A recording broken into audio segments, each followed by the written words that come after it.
What's up, everybody? It's Sam from SamWellB12 here, and with all the moves the Leafs have made over the last couple of days, let's take a look and see how their roster is starting to take shape. Welcome to the SamWellB12 experience, where we have you covered for the Toronto Maple Leafs, Blue Jays, and more. So we know the Toronto Maple Leafs have acquired a few new faces coming in. We got Dylan Gambrell, who's just come in today, July 3rd. We got, of course, Bertuzzi and Domi, Klingberg and Reeves. Lots going on and still more to happen, but I think it's really important that we take a moment and see how this is starting to shape our roster and what this roster is going to begin to look like. So as we switch gears a little bit and we come in, courtesy of Cap Friendly, we're going to take a look and see exactly how this all takes place. Now, I'm here with my newfound friends that have joined the Maple Leafs, and there's one component that makes this really difficult as we dive in, and that's right down here. We don't know exactly what's going to be happening with Samsonov.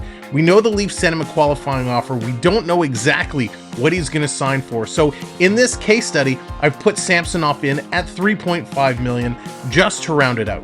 I've adjusted the players around a little bit. With Samsonov coming in at $3.5 million, it actually puts us over the total cap space by about $120,000. So there's still more to happen, more to move, but let's take a look.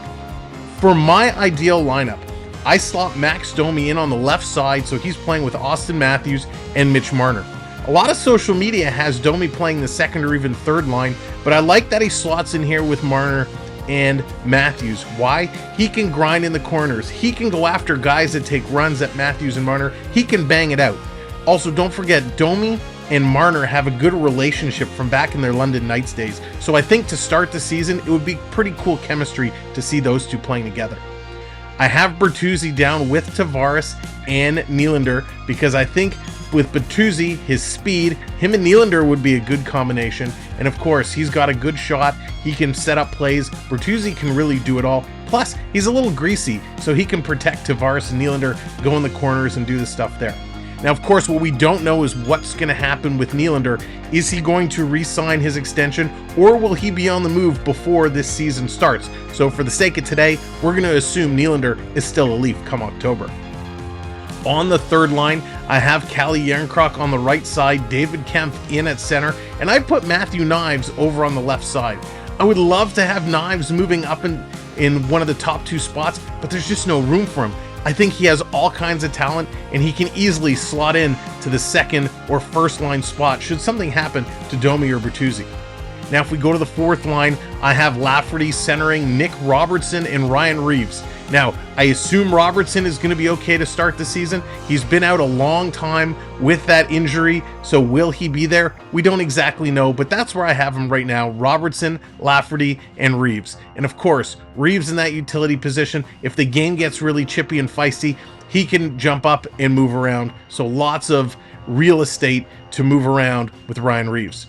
Now, of course, we did just sign Dylan Gambrell. Gambrell is a bit of a depth player. I don't know if he's going to end up on this squad or whatnot, but I have him in as our extra centerman. Over on the D side, I've got Morgan Rielly and TJ Brodie paired up. They played a whole lot together. I got Jake McCabe and Klingberg together, and then Giordano and Liljegren. And ultimately, I see Liljegren as that wild card piece. He can play any spot. We know he can play with Rielly. He can play with McCabe. So Lindbergh becomes that utility man. Our starting goaltenders, I have Samsonov in there again at that arbitrary $3.5 million number that I've come up with on my own. Joseph Woll, he's coming in as the backup. So that's what I think our starting lineup could look like as today. There's still lots more moves to happen. What do you think?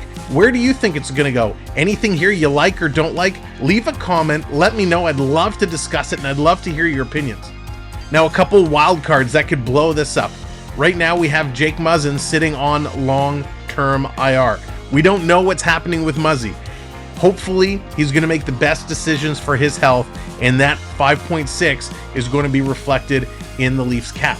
I also have Matt Murray down here. As you know, Matt Murray is currently not on long-term IR. Matt Murray is currently sitting on the roster. I really think Matt Murray is not going to be here come the start of the season, whether it's a buyout or whether it's a trade. So I put Murray down here in long-term IR, just to get his cap number off our books, because I really don't think he's going to be here. Well, one thing has to happen. Either Murray goes or Nylander goes. If Nylander's traded, that frees up a lot of room to move guys around. If he doesn't get traded, then Matt Murray has to go, because we need that cap space to become available. We need to be able to sign Samsonov, and you can see even at 3.5, it puts us over the cap space. Now, a couple of other players to make note.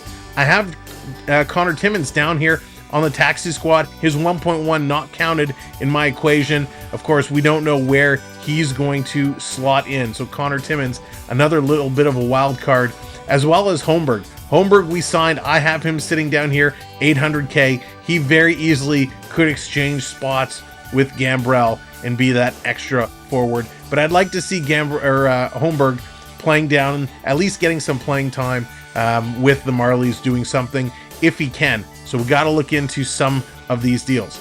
Now, just taking a moment to take a look.